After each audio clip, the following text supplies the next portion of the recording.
आम्ही मागे जे निरूपण केले ते केवळ तुझे चित्त माझ्या बोलण्याकडे स्थिर आहे की नाही हे आजमावून पाहण्यासाठी केले होते. आमच्या आता ध्यानी आले आहे की तू माझे बोलणे मन एकाग्र करून ऐकतोस. तू खरे तर या संदर्भात क्षणभर सुद्धा उणा पडत नाहीस. किंबहुना तू रंध्रांचे कान करून श्रवण करतोस. मातीच्या घटात आपण प्रथम थोडेसे पाणी घालून तो गळका आहे का नाही हे जसे पाहतो आणि मगच तो घट शुगोशिक भरतो, तसे तू स्थिरचित्त अंतःकरणाने माझे बोलणे ऐकतो आहेस ना. तुला सांगितलेले शाश्वत तत्वज्ञान तुझ्या आकलन शक्तीला झेपते आहे ना. ते थोडेसे ऐकवले. आता माझी खात्री पटली आहे की तू तर सर्वोत्तम श्रोता आहेस. औचितपणे दारी आलेल्या अतिथीच्या प्रेमात पडून आपण आपले सर्वस्व त्या अतिथीवर सोपवावे आणि आपल्या लक्षात यावे की हा अतिथी तर अतिशय प्रामाणिक आहे, विश्वासू आहे आणि म्हणून आपण त्याला आपला खजिनदार नेमावे ना. तसे तू आमचे परमविश्वासाचे स्थान झाला आहेस. श्रोते हो, भगवान श्रीकृष्ण भक्तश्रेष्ठ अर्जुनाला मोठ्या प्रेमाने असे म्हणाला आणि देखणी पर्वतराजी पाहून आकाशीचा मेघ पर्वताकडे झेपावा त्याप्रमाणे कृपाळू भगवंत अर्जुनावर प्रेमाचा वर्षाव करीत म्हणाला की हे महाबाहो, पूर्वी सांगितलेले माझे वचन मी तुला पुन्हा सांगतो, ध्यानपूर्वक ऐक. तुला सांगतो पार्था, दरवर्षी आपण शेतात बिया पेरत जातो आणि प्रत्येक वर्षी धान्याच्या राशी अपरंपार साठू लागतात. शेतात धान्य अधिक आले तर आपण कधी कंटाळा करतो काय? उलट आपण शेताची अधिकाधिक मशागत करू लागतो. सोन्यावर क्षाराची पुन्हा पुन्हा पुटे दिली तर त्याला अधिकच झळाळी येते. हे एकदा ठाऊक झाले की आपल्याला वाटते सोन्याला अधिक शुद्ध करावे. त्याप्रमाणे पार्था, मी तुझ्याशी जे प्रेमाने बोलतो आहे त्याचे तुला कधीच ओझे वाटून घेऊ नकोस. तुझ्याशी संवाद साधताना मला खूप आनंद होतो. मी तर केवळ माझ्या स्वार्थासाठीच तुझ्याशी बोलतो आहे. आई आपल्या लाडक्या बाळाला न्हाऊ माखू घालते, त्याला कपडे चढवते, अंगावर सोन्याचे अलंकार घालते. त्याचे त्या बाळाला काहीच नसते, परंतु आई आपल्या नजरेला सुख देत असते. तो सोहळा ती आई बाळाच्या निमित्ताने अक्षरशः भोगत असते. त्याप्रमाणे तुझे आहे. तुला जसे जसे सांगत जावे तसा तसा माझा आनंद दुथडी वाहू लागतो, माझे सुख वाहू लागते. हे माझे चतुर बोलणे मी बाजूला ठेवतो. तुला मी आता उघडपणे सांगतो की मला तू खूप आवडतोस. तुझ्याशी मी कितीही वेळ बोलत राहिलो तरी मला तृप्ती अशी लाभतच नाही. म्हणून ह्या एकाच कारणासाठी मी तुझ्याशी बोलत राहतो. परंतु हे सर्व काही राहू दे, तू फक्त लक्षपूर्वक ऐक. हे सरहृदय पार्था, अक्षरांचा भरजरी वेश परिधान करून प्रत्यक्ष परब्रह्म तुला गाढ आलिंगन द्यायला आले आहे. माझे श्रेष्ठ बोलणे तू आता ऐक. परंतु पार्था, तुला आता सत्य सांगतो, तू मला नेमकेपणाने जाणत नाहीस. तुला माझी यथार्थ जाणीव झालेली नाही. तुला मी आता जो मानवी वेशात दिसतो आहे ना, तो मी मुळात विश्वरूप आहे. माझ्या स्वरूपाचे वर्णन करायला गेले तेव्हा वेदांनी मौन स्वीकारले, ते मुकेच झाले. माझ्या स्वरूपाचे ग्रहण करायला गेले तेव्हा मानवी मन आणि वायू अक्षरशः पांगळे झाले. रात्री विना सूर्य आणि चंद्र अस्ताला गेले. आईच्या गर्भातल्या जीवाला जसे आपल्या आईचे वय कळत नाही त्याप्रमाणे पार्था, देवांना सुद्धा मी कळू शकत नाही. माझ्या स्वरूपाविषयी यथार्थ ज्ञान होत नाही. सागरातील जलचरांना सागराचा विस्तार नेमका किती आहे हे कळत नाही, किंवा लहानशा चिलटांना आकाश ओलांडता येत नाही. त्याप्रमाणे महर्षींना मी ज्ञान मार्गाने आखळू शकत नाही. मी कोण आहे, माझे स्वरूप कसे आहे, ह्या विश्वात मी केव्हा प्रकट झालो याविषयी अनेक तर्कवितर्क करता करता अनेक युगे लुटली. महर्षी आणि देव, संपूर्ण जीवसृष्टी, चल अचल या सर्वांचा आदी मी आहे. त्यामुळे पार्था, मला जाणून घेणे सर्वांनाच अवघड आहे, हे तू जरा समजून घे.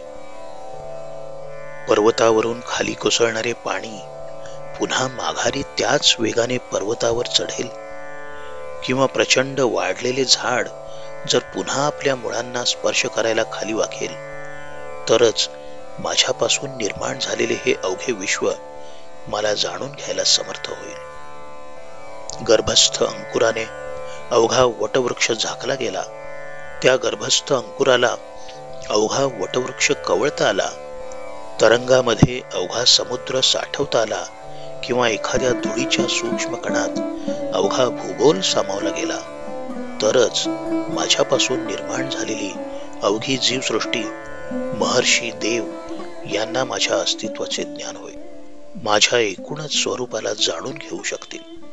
असे असूनही एखादा साधक प्रवृत्तींना मागे सारून इंद्रियांना पाठमोरा होतो, अथवा प्रवृत्तींना सामोरे जात विषय भोगाकडे लक्ष केंद्रित झाले तरी त्वरेने मागे वळून देहभाव विसरतो, तो साधक पंचमहाभूतांच्या माथ्यावर पाय ठेवतो. जो साधक निश्चयी वृत्तीने आत्मप्रकाशात स्थिर राहून आपल्या साक्षात्कारी नजरेने माझे अजत्व जाणेल, आदी कारणाच्या पलीकडे सर्व लोकांचा मी महेश्वर आहे हे ज्ञान ज्याला होईल, तो साधक पाषाणात जसा परीस असतो, रसांमध्ये जसे अमृत असते, तसा ह्या मनुष्य योनीत माझाच सर्वश्रेष्ठ अंश आहे असे तू निश्चित समज. माझे निर्गुण निराकार अस्तित्व ज्या परमभक्ताने जाणलेले आहे, असा भाग्यवान पुरुष म्हणजे शाश्वत ज्ञानाचे चालते बोलते प्रकाशदायी बिंब. त्याचे सर्व अवयव म्हणजे शाश्वत सुखाला फुटलेले कोंबच. तो दिसतो चार माणसांसारखा, परंतु त्याचे हे दृश्य मनुष्याकृती रूप म्हणजे जगाला झालेला भ्रम असतो. समज कापराच्या राशीत हिरा पडला तरी हिरा कापरासारखा कधी पाण्यात विरघळत नाही. तसा हा पुरुषोत्तम मृत्यूलोकात मनुष्यरूप धारण करून वावरत असला तरी तो देहादी प्रकृतीच्या दोषांनी कधी व्यापला जात नाही, की देहाची भाषा त्याला कधी उमगतच नाही. आग लागलेल्या चंदन वृक्षाला साप जसे सोडून जातात, त्याप्रमाणे हा पुरुषोत्तम अगदी सहजपणे पापांपासून मुक्त होतो, संकल्पांपासून सुद्धा मुक्त होतो. मला नेमकेपणाने जाणून कसे घ्यायचे असा तुला कदाचित प्रश्न पडेल. ते माझे अस्तित्व आणि माझे भाव आता ध्यानपूर्वक ऐक. सर्व जीव सृष्टीतून मी प्रकट झालेला आहे. त्या त्या रूपाप्रमाणे माझे भाव वेगवेगळे होतात आणि संपूर्ण विश्वात मी व्यापून राहिलेलो आहे. आम्ही मागील जे निरूपण केले ते तुझे अवधानचे पाहिले, तवटाचे नभे भले पुरते आहे. घटी थोडेसे उदक घालिजे, तेणे न गळे तरी वरिता भरिजे. तैसा परिसौनी पाहिलासी तव परिसविजे, ऐसेची होतसे अवचित यावरी सर्वस्व सांडिजे. चोख तरी तोची भांडारी कीजे, तैसा तू आता माझे निजधाम की. तैसे अर्जुना येऊते सर्वेश्वरे, पाहोनी बोलिले आदरे. गिरी देखोनी सुभरे, मेघु जैसा. तैसा कृपाळवांचा रावो, म्हणे ऐकेगा महाभावो. सांगितलाची अभिप्रायो, सांगेन पुढती. प्रतिवर्षी क्षेत्र पेरिजे, पिके तरी वहोन बगिजे. पिकासी निवाडू देखिजे, अधिकाधिक. पुढत पुढती पुटे देता, जोडे वानियेची अधिकता. ते सोने पांडुसुता, शोधूंची आवडे. तैसे एथ पार्था, तुझ आभार नाही सर्वथा. आम्ही आपुल्याची स्वार्था, बोलोन आम्ही. अगा बाळका लेवविजे लेणे, तया शृंगारा बाळकाई जाणे.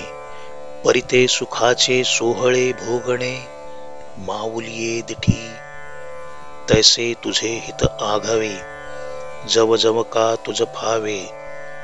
तव तव आमुचे सुख दुणावे ऐसे असे. आता असो हे विकडी मज उघड तुझी आवडी, म्हणून तृप्तीची सवडी बोलता न पडे.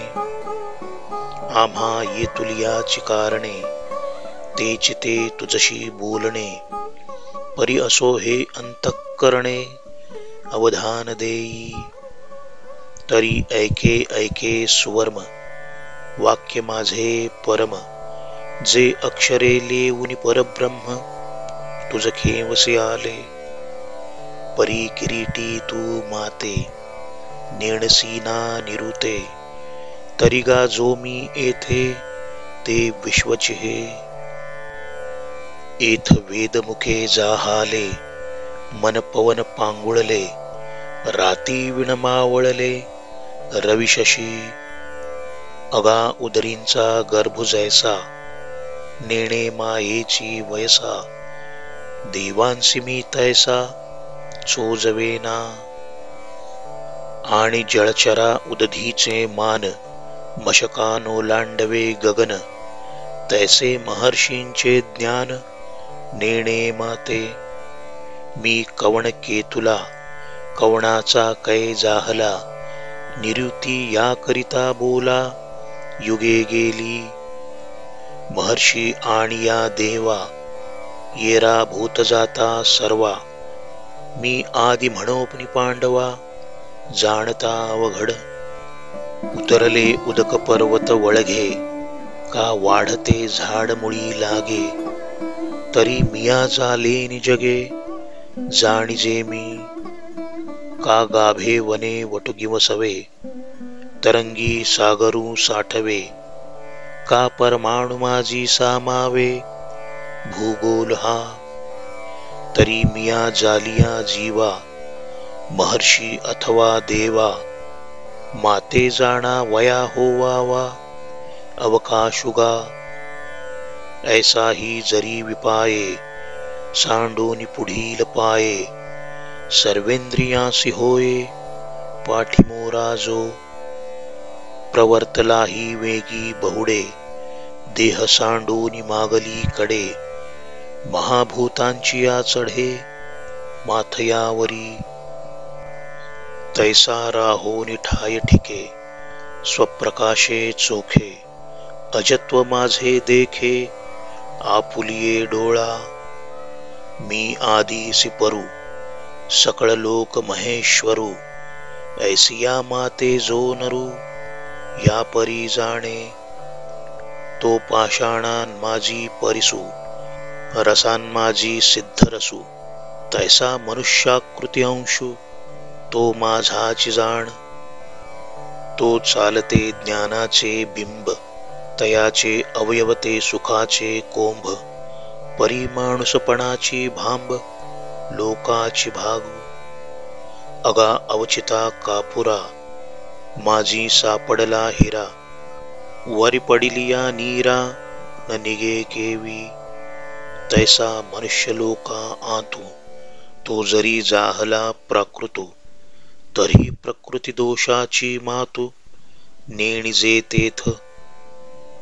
तो आपसिंहेची सांडिजे पापी, जैसा जळत चंदनू सर्पी, तैसा माते जाणे तो संकल्पी वर्जून घालिजे. तेची माते कैसे जाणिजे, ऐसे कल्पी जरी चित्त तुझे, तरी मी ऐसा हे माझे भाव ऐके. जे वेगळाला भूती सारिखे होऊन प्रकृती, विखुरले आहे ती त्रिजगती आघविये.